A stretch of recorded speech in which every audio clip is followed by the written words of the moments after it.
there, friends and sane persons, and welcome to another episode of Wednesday Whimsy. My name is Kyle, and Wednesday Whimsy is a short show that I do every Wednesday evening where I talk about a board game, a top 10 list, or some other board game related topic, or something else that happens to be on my mind. Well, last week I kind of punted on my thoughts on the Dice Tower Cruise because Ilya and I were going to be talking about our sort of games that we played on the joint episode on Sunday, so you can go and check that out. Some of that is going to be repeated here, but obviously only my thoughts. But I really just wanted to talk a little bit more about the Dice Tower Cruise. I wanted to talk about some highlights, some lowlights, some things I learned, and of course, wrap it up with some games that I have played. Now, I'm currently I'm in Atlanta, and it snowed yesterday, so it's really cold and unpleasant here, and I can definitely long for the sunny seas on board a cruise ship. Anyway, I just wanted to give some thoughts. This was I believe it's the 8th Dice Tower Cruise. I've been on all of them. One of the 30 or so every cruisers with this particular group. Victor also. And I've seen it grow, right? So the Dice Tower Cruise, the first one, I think there must have been 150 people. It felt like a big group, but it was a pretty small group. This year, I think it was close to 800. So, it's definitely multiplied in size by that. Now, obviously, as I mentioned, only a small select group of the same people have come and gone every single year. Some people joined it later. Some people missed a year for whatever reason. But there's just sort of a core group of people who've been there to all of them. This was the first year that I went naked to the Dice Tower Cruise. Now, when I say that, I don't mean that I wasn't wearing any clothing. I definitely was. That would have made somebody else's video, I'm sure. What I mean is, I went there with a list of games that I wanted to play, but I did not bring anything with me. And I brought a couple of games just sort of to play in an airport or something. But even last year I only brought one game. I brought Nucleum and Lorcana. But in years before, I've brought one or two games, and I've just sort of had that be the game I was teaching that year, right? Because that's a way, it's sort of the way my personality works. I can really interact well with people over a board game. And so if I, have my own copy of a game that I really want to play and I'm happy to teach, I would set it up. People would come, put up your players wanted flag. People would come to me, and we'd play it. It'd be a game I would love. A game I wanted to play, and I could help someone else have a good time with it too. This year, after having gone to the Dice Tower Retreat twice, where I have not taken anything in the past, I decided to try that this year, and I actually think it worked really well. Obviously, it means that I can't guarantee that I'll get to play something, but honestly, there's enough games on the ship that I'm sure to find something to play. And so, while I did have a couple of games I wanted to try, and I tried most of them, I just really didn't have anything that was kind of my thing this year. I do have a reputation for teaching the game Voidfall. I enjoy teaching that game. And so, somebody came over and asked me to teach it, and I did. Right? I said, okay, let's make an appointment. I'll have it set up because that game takes a long time to set up. And then, we made an event of it. And but that was the only time I played that game this time. So it was an interesting experience going there, not knowing what was going to be my game of the trip. And because of that, I experienced a lot more, and I actually met and experienced different people than I probably otherwise would have, which was a good thing. So we're going to go quickly through the top 5 games that I played. Again, I talked about all of these, I think, on the other show on Sunday, on the Würfelcast. But these are just my top 5. I'm not going to show pictures. I'm just going to tell you what they were. Number 5 was Beyond the Horizon. Again, this is a reimplementation of Beyond the Sun, and I think it's better. It looks better. It's more streamlined. A lot of it really fits. Now, it's not a perfect game, but it's one I really want to explore a lot more. And I found it's sort of this tech tree building game, and you're developing technologies and kind of improving your way to access other aspects of the game. I found it to be really enjoyable and just a great game for me. Second, or number 4, was the game Zoo Vadis, which is behind me. I have a copy, and I've had a copy for a long time, but it's the kind of game, I think it's right, is that it right there? Yeah. Yep, that's it. Uh, it is the kind of game that the people that I play with don't like or won't like.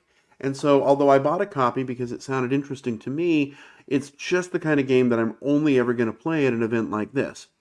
Fortunately, it was really good. It's so light on rules that you can really bring anybody in. And this is just sort of an example of the kind of experience I wouldn't have had if was sort of wed to one particular game. I was just kind of walking along. I'd got something out that I wanted to try, um, but I saw these people were playing it, and I said, "Oh, I've always wanted to try that." And they said, "Oh, really? Well, we're just setting it up. Do you want to join?" And I did. I mean, it was somebody I knew, but it was the kind of game I wouldn't have jumped into if I had my copy of SETI set up, just sort of waiting for a willing victim. So I, put away whatever it was I had and sat down and played Zuvadas and had a great time with it. It was a tense game. It's a nasty game, but it's a really fun one if you have the right group of people who are really going to get into sort of this spirit of I'm going to be screwing you over gently for the whole game, and engage in nasty negotiations and not let your feelings get hurt. It's a pretty good game. One that I think I'll never play my copy of, but I'll gladly play at a convention or other event. Number 3, Galactic Cruise. So the gentleman who wanted to learn Voidfall offered in return to teach me his game, Galactic Cruise. This is one that had been on the cruise the year before, and I had been interested in it, but had never been able to find a time to play it. So I found a time to play it.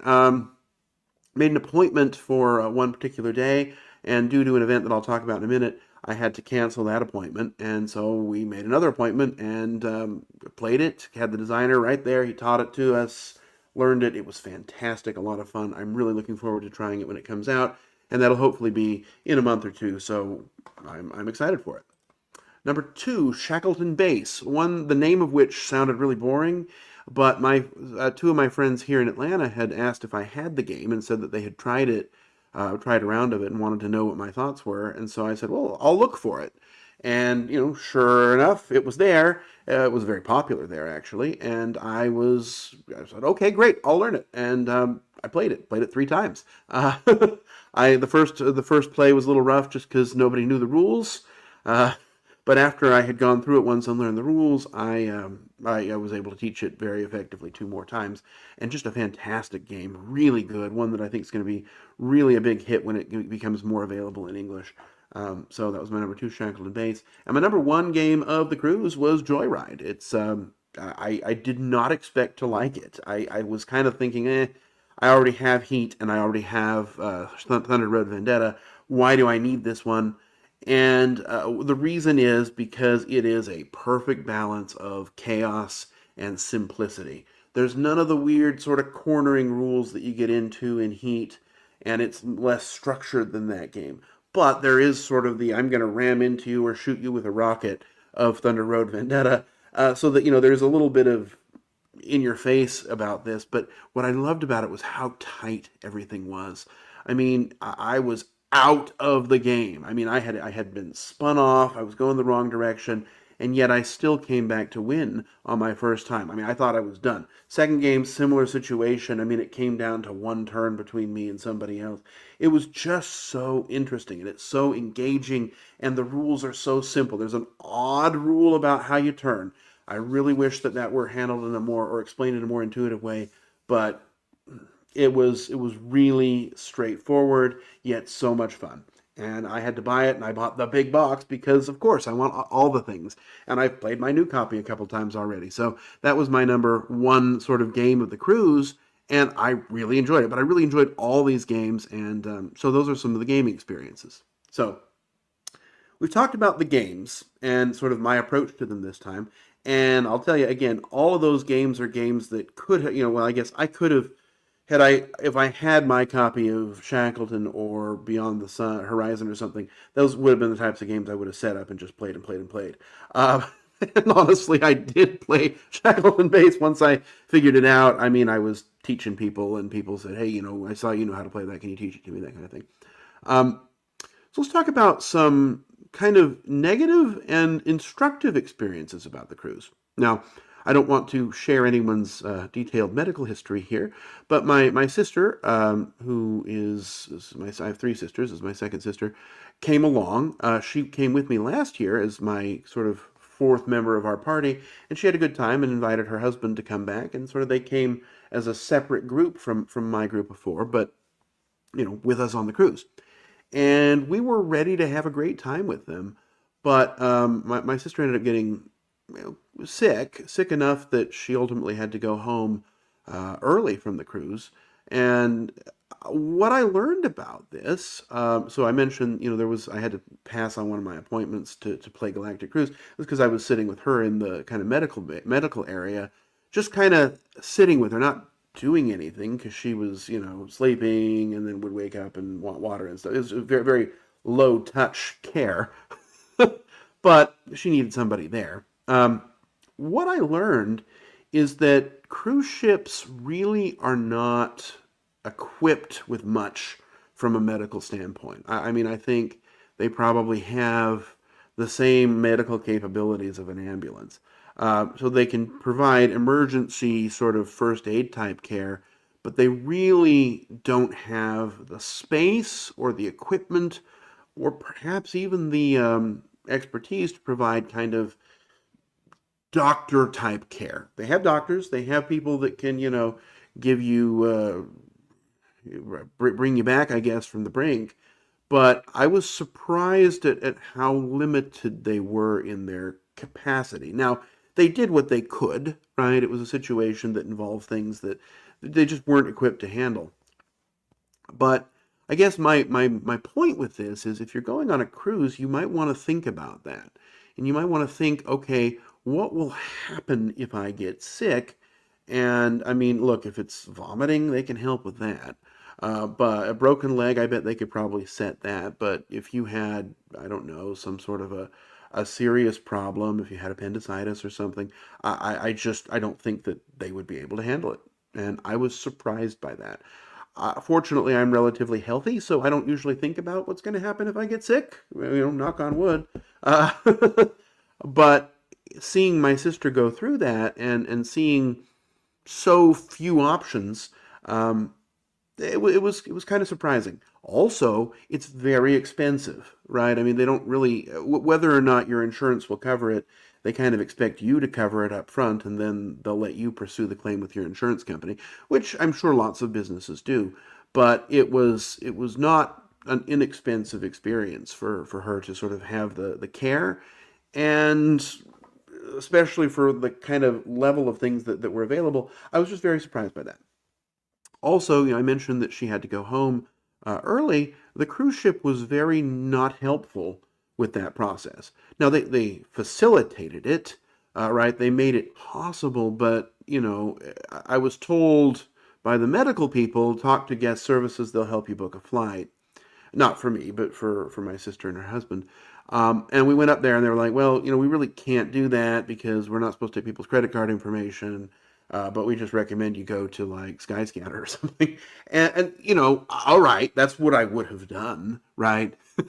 But I was told that they would be helpful, and they really were not. And I understand they're not travel agents. I don't fault them for that. I kind of fault maybe the medical people for giving me a different expectation of what to expect. But it was they're just really not very helpful. So if you ever do have to go home early from a cruise, you're going to be kind of on your own, right? They'll help you make sure you get to the airport for a small fee, but you're going to have to book all that stuff yourself. And that was also kind of a surprise. I've never dealt with an early departure from a cruise ship. I've always, stayed for the whole time. And hopefully it's the last time I have to deal with those things. But if you're watching this and you're thinking of going on a cruise, you might want to think about, what will happen if you get sick. And if you have particular medical considerations, make sure you bring everything you need and have, good records of what medication you're taking and who your doctors are and their numbers and things like that. just because the ship might not be able to. I guess people assume that they're going to be able to help you, and I guess I assumed that they would, and they're just not set up for that. And if you're going to have to leave early, be prepared to handle that on yourself. So those are some lowlights of the cruise. And again, I don't blame anybody for those. They're not anybody's fault. I certainly don't blame the Dice Tower cruise, but I did sort of have to spend a little bit more time dealing with making sure that my sister was stable. And she's fine, by the way. No worries. She made it home and she seems to be okay. But it's just be prepared. I guess no people don't usually think things will go wrong, and it might be worth thinking about. So those were some lowlights. Other highlights: I enjoy the Dice Tower shows. I enjoy seeing the same people. Right, there's a group of people, and I don't even know, we don't have a name for them, but they're people, and they go to the retreat, and they go to the cruise, and they go to some of the other Dice Tower events. This year, I'm probably just going to retreat and cruise. But I see them at all these places. It's, oh, hey, you know what? They know my name. I know theirs. And we talk about, okay, oh, yeah, I tried this since then. Oh, I see you recommended this. Things like that. And that's always a delight, right? We talk about this is a hobby of people rather than a hobby of activities. And it's events like this, like the Dice Tower Cruise or the other conventions that I go to, that kind of really drive that home. Yes, I am there primarily for the games. I really am, right? I am. When I'm on a cruise, I'm wanting to do gaming. But it's great to sort of find good people to do it with and to have people that you can look forward to seeing a couple of times a year in various locations to sort of get together and do this fun hobby. I also do a little bit of work on the cruise. That wasn't that much fun, but I was able to kind of time it all to be, in blocks that were consecutive. Anyway, I also sleep really well on cruises. That's great. I love the darkness of an interior room. Other things, I loved the food. Food's always good. I've been kind of on a diet, so I didn't eat as much as I normally have. But the food was pretty good and available. Anyway, so there you have some more thoughts on the Dice Tower cruise. Overall, I had a fantastic time. Obviously, the medical issues took away from the fantastic time, but I'm willing to sort of carve those out and separate them and look at my experience absent those things, which were obviously much worse for the person that they involved than for me. But I'm able to carve those out and say that this was a great experience that I would gladly do again, other than those. And if you have a chance to check out the Dice Tower Cruise, I think they're probably going on public sale pretty soon. It's a great time. It's a great group of people. It's a lot of people, but there's a lot of games and a lot of play space and a lot of fun to be had. So there you have it, just some highs and lows and thoughts about the Dice Tower Cruise 2025. I look forward to doing it again in 2026, also in January, although it's later in the month. We will see what happens then. Anyway, that's going to be it for right now. I have games to play upstairs, some that I might even talk about here pretty soon. I've been playing Redacted and just really enjoying it, so we'll see about that. And before I run out of things to say or before I ramble on too long, I'm going to cut this one short. So I'm going to wish you safe travels, courage when you need it, and I hope to see you back again next time for another episode of Wednesday Whimsy. Bye-bye.